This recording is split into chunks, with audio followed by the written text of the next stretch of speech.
Okay. But it won't go into your bloodstream. Okay.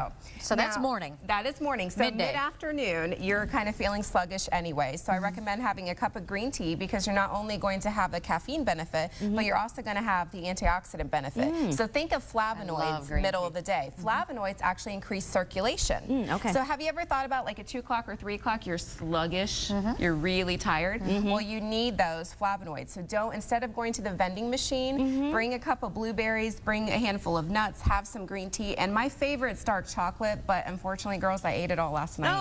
So I didn't have it for this segment. So like you. It is so, I'm so selfish. But that's interesting because midday I often fall into the grabbing one more cup of coffee, and it actually seems to have the other effect. So really switch to green tea, okay, and then also having that snack. And that snack's going to give you energy and also creating the whole microcirculation effect in your body. We need more circulation. That's also why they say go take a walk in the middle of the day. Sean, this is our then midday. nighttime, what are we doing? The blueberries. And they're fresh for you.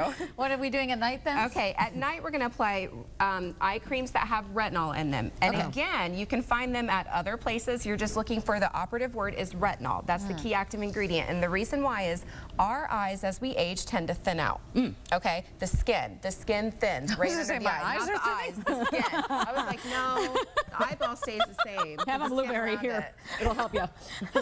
My eyeballs are wafer thin. And then now we have to apply the retinol to the eyeball. No, underneath the eyes. Now, ladies, with retinol, the key is you want to make sure you apply underneath and to the sides for a crow's feet. Okay. Okay. Now, unfortunately, retinol eye creams tend to make the skin under the eye like dry and flaky. That's normal. You have to keep using it. So use it at night. Use the hydrating one with the caffeine in the morning. Okay. So retinol eye creams, unfortunately, really be sure too. If you are seeing an esthetician for brow waxing, let them know you're using one because the skin will lift. And then really quickly, we have to touch on these. Yes. Okay. Conceal it. If you can't fix it, hide it, right? Now, the key is black, black, blue, there's green under the eyes when it's under eye circles, right? So in the color world, you want to go opposition on the color wheel. So you want to do like peaches and yellows, okay? And pinks even. So when you're using concealers for under the eyes, for under eye circles, you want to make sure that, I'm going to just apply a little bit underneath here. You're going to apply it in a way, and then you're going to stipple. So notice how I'm stippling. I'm being stippled. You're being stippled. And what that does is that actually allows the pigment to set. If you rub it too much, you notice the pigment it's going to kind of move. But wherever the majority of the pigment that you see for the under eye circle, you're applying. And then you're stippling it. Now, what you're going to have to do as well is set it with powder. So then you would take like your large shadow brush and just brush it up underneath the eye. And that sets it so it won't move all day long.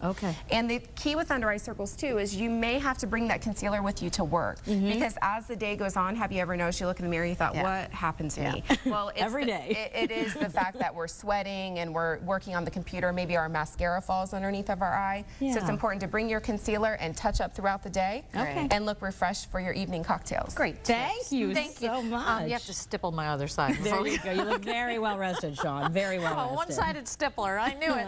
All right. Thank you so much. You're welcome. Louisville's basketball coach, he's following through on his promise to get a new tattoo. Now, it is his first.